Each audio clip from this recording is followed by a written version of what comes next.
Y'all know what's going on. It's time for another episode of Doing Time with Joe. I'm your host, Joe Baker. Let's check this out, y'all. I'm going to tell you the story about these two brothers, right, that were incarcerated for vehicular homicide. And their story from beginning to end is, I'm telling you, it's a fascinating one. I'm going to change their names because it's understandable for them, to not want their names out there. I get it. I don't agree necessarily all the times with that, but I get it. They pulled up on me. Well, one of them pulled up on me anyway and was telling me about their story and thought that it would be an interesting one from beginning to end to talk about. This was a couple of years ago when I was doing, well, actually longer than a couple of years ago, but it was when I was doing my magazine, Ex-Con magazine. And I never really put the story out there. And I've been thinking about it for the last few days.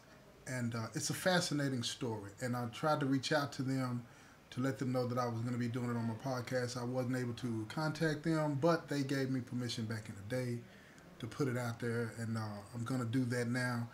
It's a good one, y'all. This is a real good one. So I want you to pay attention to this story, get something out of it, because it's one of those stories that a lot of people just wouldn't be honest enough to share, all the ups and downs, trials and tribulations that they went through. And they did that. They did that with me, and I'm grateful for that, right? And I'm grateful to them, and I appreciate them, and I hope that they listen to this. I'm going to continue to reach out to them to try to get them to listen to this episode and give me some feedback and tell me what they think about it. But look here, y'all. Y'all sit back and relax and enjoy the show.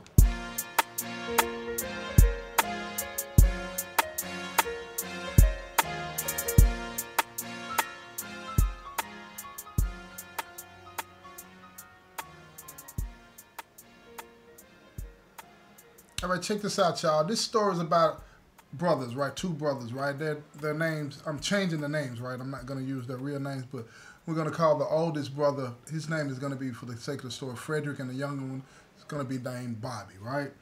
And this is what happened. Frederick and Bobby were invited to a party when they were right around 19, 20 years old apiece. And each, rather, and one was 19, one was 20, and of course the older was 20, and the younger one was 19. And they went to this party, and they were doing a lot of drinking, a lot of smoking. Everybody was having, fun doing all of these particular things. And when they left the party that night, later that night, they had agreed to give a friend that had driven to the party, rode to the party with somebody else. They agreed to give him a ride home. And on the way home, they had an accident. All three of them were intoxicated and high. And Frederick, the oldest, he decided that he was able to drive. And while he was driving, a car swerved in front of him, he said, and the lights blinded him. And his reaction wasn't as quick as he thought it was, and he crashed into the car.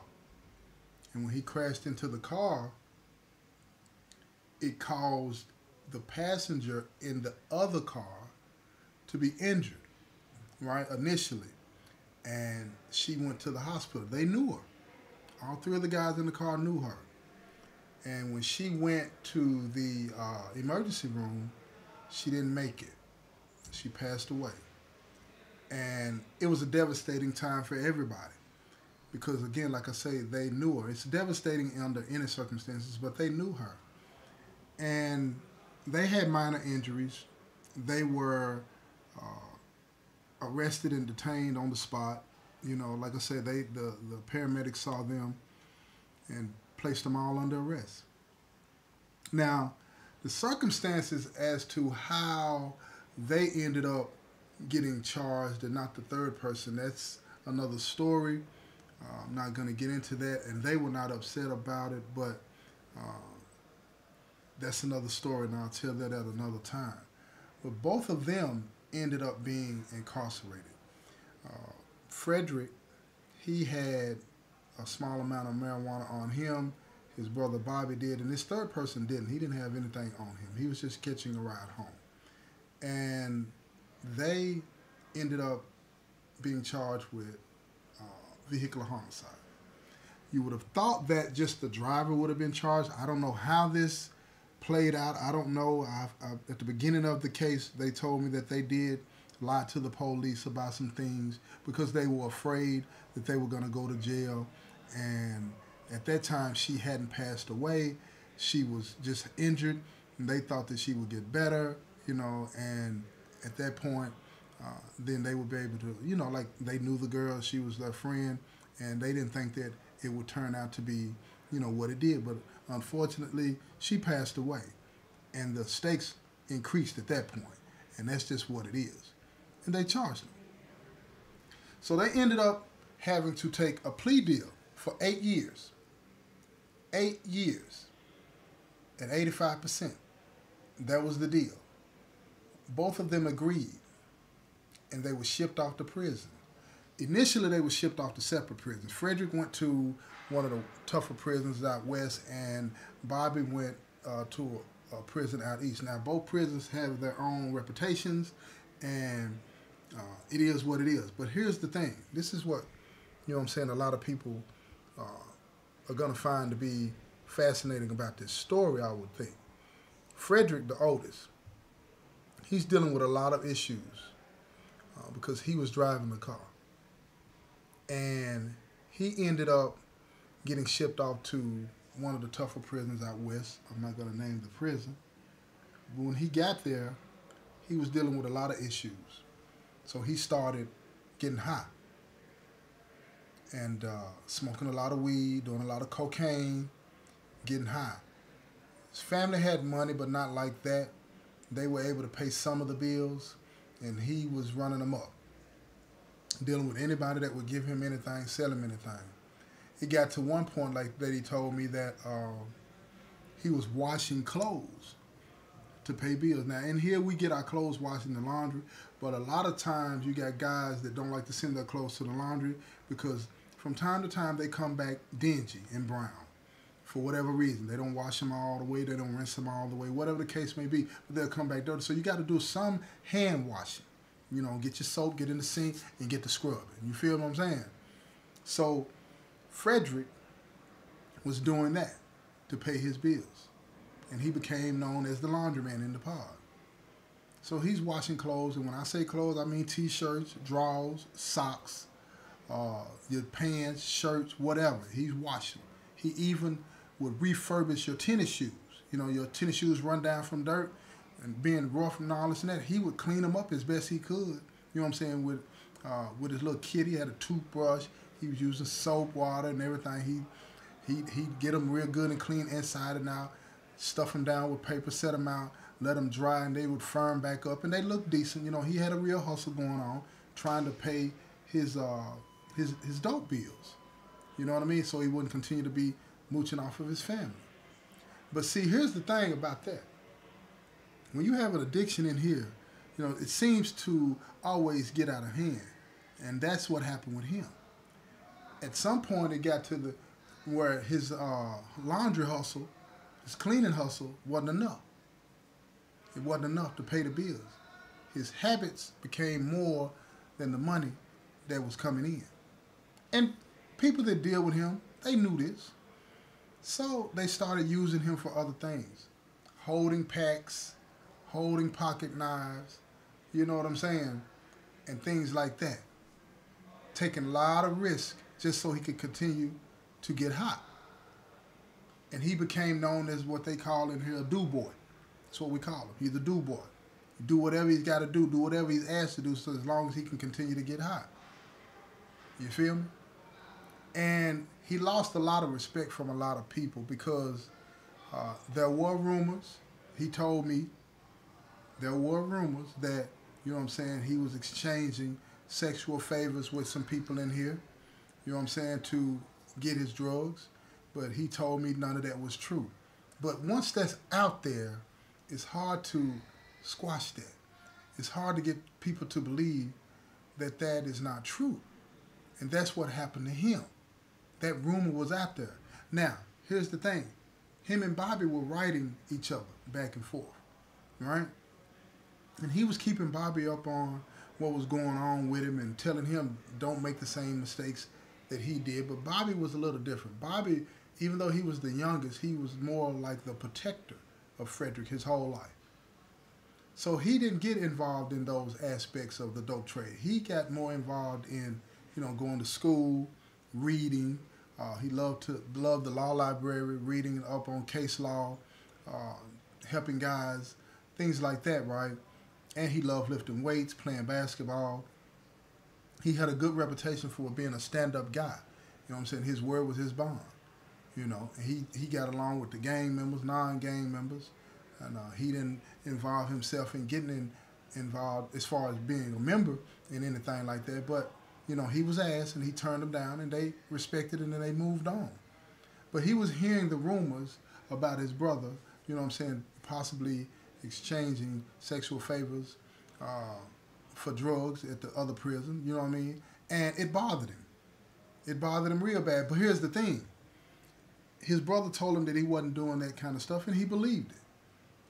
But people that were being transferred from down there to the prison that he was at were telling him that they were hearing that, but they never saw anything. It was never anything that they could put their finger on and say, yeah, he was doing that. They never saw him going in and out of cells with anybody and doing that type of thing. So as far as they were concerned, it was just talk. But sometimes, in here where there's smoke, there's fire. It's as simple as that. But at the end of the day, it was really nothing to put, a hard label on him like that. But Bobby didn't like the fact that his brother was addicted. He didn't like the fact that his brother had put himself in a position where he was washing another man's drawers, you understand, to pay for his drug habits. He didn't like that about his brother. So he would do everything he can to encourage him when he would write him, to tell him to stop, get help, go to NA, AA, whatever he had to do to get off the drugs. Now, when they called home and talked to their mother, sometimes every now and then, she would connect the lines and put them on a conference line so they could talk to each other and keep each other encouraged. And she would hear the type of conversations that they would be having back and forth with each other, and it disturbed her. Because this is Mama. And Mama didn't want to be dealing with that kind of stuff. But again, she had no experience, nobody to turn to, because this was the first time anybody in their family that ended up in prison. So she had nobody to go to and say, what is it like? What are they going through? She had nobody to turn to. She tried everything that she could to be supportive. She sent money, but Bobby would tell her to stop sending money. Frederick would get on the phone and cry to her, and she would send the money. It was a pull, give and take, thing that was going on, where she wanted to help him get off the drugs, but she didn't want him to get beat up, because he would tell her that they were going to hurt him and do all of these things to him if he didn't pay these bills. So she would ultimately end up sending the money to pay the bills. And it got to the point where it was too much. So his father, her husband, he put a stop to it. He put a stop to it. And it caused problems for Frederick. So what Bobby did was he was able to, pull some strings and talk to some people that he knew that might be able to help Frederick get transferred to the prison that he was at. And that's what he did. He talked to them, and they said that they would do what they could. But it's not an easy thing to get transferred from one prison to the other. And just because they were brothers, that didn't mean that they would give extra consideration and make it happen. It was just a situation where if they could, they would. Usually when you get transferred like that, it's a swap out between the wardens. They want, somebody, you got to be a certain custody level, and that goes from max, close, medium, minimum restrict, minimum direct, or minimum trustee. If you were a max or close, you're not being transferred. He wasn't a max or close. And then the only other things left is medium, minimum restrict, minimum direct, minimum trustee. He wasn't a minimum direct or trustee because he didn't work outside the fence. He was on the compound. So he had to be the medium or minimum.